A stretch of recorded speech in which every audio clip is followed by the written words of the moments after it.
And welcome back to another video on the Wrestle Debate and to another edition of Raw out of 10. It's a big show today. The WrestleMania is really closing in now. We've got John Cena on the show. We've got major bloodline developments. So yeah, there is lots kicking off on this episode of Raw.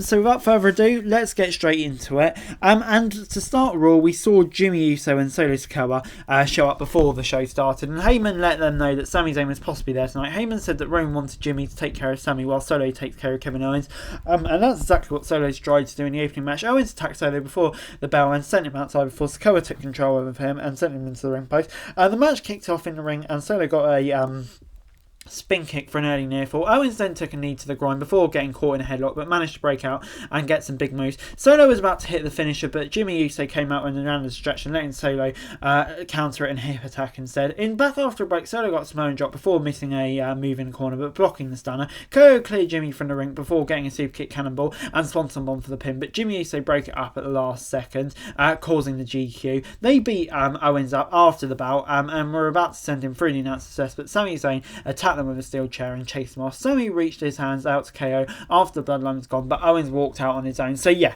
it's still not made it up for him, and that's kind of the big storyline from this point here. Of course, the match was decent. We always know it'd be a bit of a screw finish though, but that's the big talking point. They're still going, and yeah, the way they're working up to it, yeah, it's been done beautifully so far. 7 out of 10. Bobby Lashley was backstage and said during Raw that he was tired of Bray Wyatt's mind games and took shots at Wyatt for getting Uncle Howdy to do his bidding and asked what it would take to get them face to face. Yeah, like I said before, I'm not massive into that stuff. Yeah, I just don't feel like it suits Bobby Lashley, but we'll see where it goes. Carmella and Chelsea Green were then backstage, and Mella said she would beat Bianca Belair tonight and wanted to join the women's title match at Mania. And so they matched outside early on, and the champ was driven into the announcer's desk before Carmella got a takedown in the ring. Bianca then got a drop kick on Carmella with some big moves in the corner. Back after a break, Bianca tried for a pin, but Chelsea distracted the ref. Bianca then dragged Green into the ring, and Carmella almost got a roll up off the distraction. Green interfered for a second time. Bianca chased her off and sent her over the barricades. The champ sent Green over the barricades before Carmella almost got the pin. Bianca then got the KOD to pick up the win. Green attacked Bianca after the match, and Carmella joined in before Oscar came in and hit Chelsea with a green mist to make the save. And yeah, this gets a 6 out of 10 from me. Yeah, good stuff this, to be fair. I like Carmella and Green as a team. Good win for Bianca to keep her momentum rolling to WrestleMania, and Oscar coming in at the end. Yeah, I love what Oscar's doing at the moment. So yeah, it's good stuff. 6 out of 10. Sami Zayn then walked up to Kevin Owens backstage and told him the bloodline was too big for either to take down on their own. KO said he'd been fighting alone for 8 months and he doesn't want Sami's help. Yeah, so it continues. But The Miz was out next, and Logan Paul was with them before they were joined by Seth Rollins. The crowd was booing Logan, and Rollins told him to be quiet before Paul said he was better at Seth's job than he was. Paul said he was ready for a fight, but he won't do it for free. Logan wants to face Rollins at Mania, but Rollins attacked Miz and sent him outside before facing Paul. Logan blocked a few shots in the corner before The Miz came back to take a super kick before Paul knocked Rollins out with a big strike and said he could let him know about WrestleMania after he wakes up. And yeah, this was good stuff. Logan Paul, he's so great at this stuff. The Miz in there doing Miz stuff, and yeah, setting up the match well. An interesting dynamic, good storyline created between them here. So yeah, good stuff, and I really am hyped for that match. It's going to be great. But it's then time for Omos versus Dolph Ziggler on Raw. Dolph got some strikes early, but was taken down by Big Bang. Omos then got the double choke slam before getting the win in seconds. After the match, MVP got on the mic and said Omos will take revenge on Brock Lesnar for attacking by taming the Beast at WrestleMania. And yeah, it gets 6 out of 10 for me. Simple win for Omos to build him up for that. I'm not massively keen on the match, but you know, it's done all right job at selling it, and we're going to get a crazy stop at there. So yeah, I'll give it 6 out of 10. Maximum Male Models were then backstage. And they were, Baron Corbin wanted Maxine's help with his career. Maxine refused Corbin at first, but then told him to take Chad Gable down in the ring before she would consider him as a client.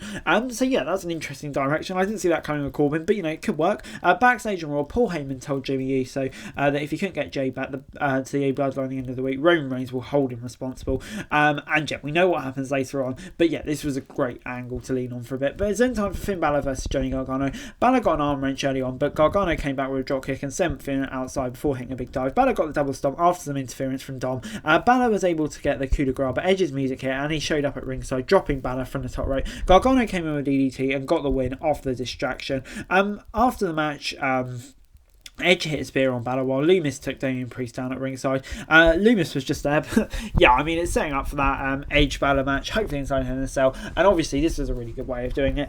And yeah, it gets a 7 out of 10 from me. The match was great, of course it was, and sets up the match perfectly. Like I say, Edge v Balor, yeah, it's been a great storyline so far, and it's going to be the perfect blow off. So yeah, great ace, 7 out of 10.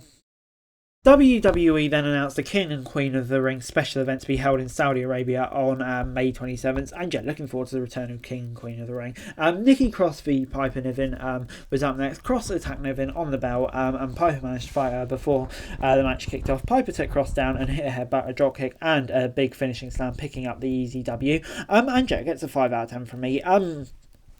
Yeah, simple win for Piper Niven. Bit of a shame for Nikki Cross to get squashed so easily, but I don't know. I kind of like what they're doing with Piper Niven, and she deserves a big push like this. But yeah, I mean, like, the match didn't really feel too big, didn't have much consequences. So yeah, unfortunately, I'm going to give it a 5 out of 10. But anyway, John Cena was out next, and Austin Theory came out to challenge him to a title match at Mania. Cena said no, and he wasn't interested, and he didn't care.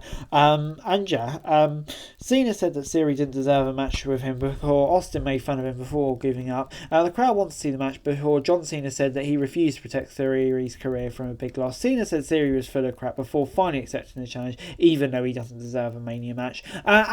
We eventually got there. It was so good to see John Cena back on WWE TV. The pop he gets all the time is tremendous. Sets up the match, which is going to be massive for Theory, and I'm so excited about it. Austin Theory, his work recently has been great as well. So yeah, very excited for this match, and great to see John Cena back. Before it's time for Chad Gable versus Baron Corbin, the match that was built to earlier. Gable took some strikes early before getting a massive German on Corbin. Baron came back with a backbreaker before Gable got the ankle lock. Gable transitioned into a grapevine ankle lock and picked up the win via submission. It gets a 6 out of 10 from me. Obviously kind of lends into Corbin's storyline where he's down as like no one wants him and all that. Kind of like return of sad Corbin, really, isn't it?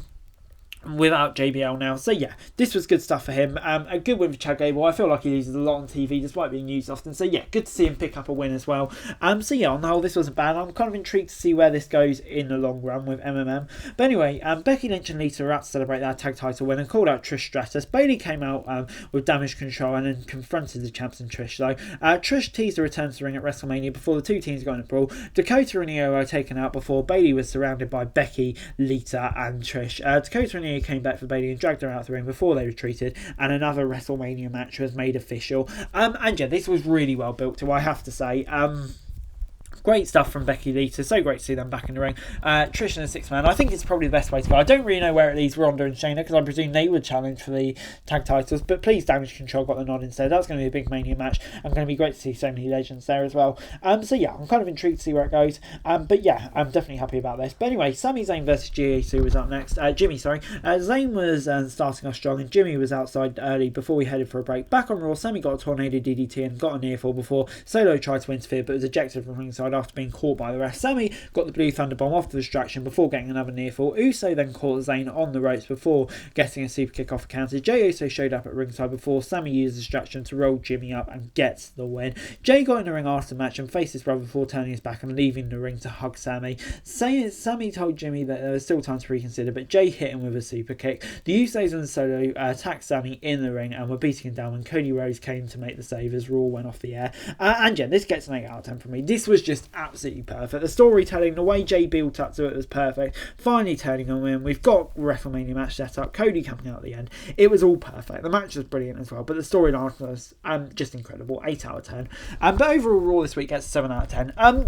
This felt like a Raw where the separations for WrestleMania really stepped up a notch. An absolutely incredible ending. Chef's kiss. Trish returning, setting up 6-man matches. John Cena there. The first match as well. Just absolutely incredible episode of Raw. Really good stuff. 7 out of 10. But anyway, guys, that's it for the video. Thanks very much for watching. Remember to like, share, subscribe. No thoughts, comments, follow us for daily wrestling news. The Crash channel is going over. Greatly appreciated. Thanks very much for watching. Peace.